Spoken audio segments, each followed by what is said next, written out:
ఆంధ్రప్రదేశ్ అభివృద్ధి ప్రదాత, పేద, బడుగు, బలహీన వర్గాల ఆశాజ్యోతి, నిత్య శ్రామికులు యువగలం పాదయాత్రలో నిరుపేదల కష్టాలను తెలుసుకొని ఇచ్చిన హామీలను అమలుపరుస్తూ ఐటీ రంగంలో దూసుకుపోతూ రాష్ట్రానికి పెట్టుబడులే లక్ష్యంగా ముందుకు సాగుతున్న మన ప్రియతమ నేత, డైనమిక్ లీడర్, యువగలం రథసారథి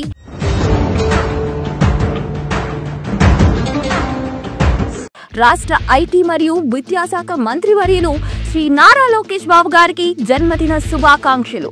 మీ బిఎన్ విజయ్ కుమార్ ఎమ్మెల్యే, సంతనూతలపాడు నియోజకవర్గం. ఇట్లు మీ పోతినేని శ్రీనివాసరావు, పిఎస్ఆర్, మాజీ మండల తెలుగు యువత అధ్యక్షులు, మత్తిపాడు మండలం.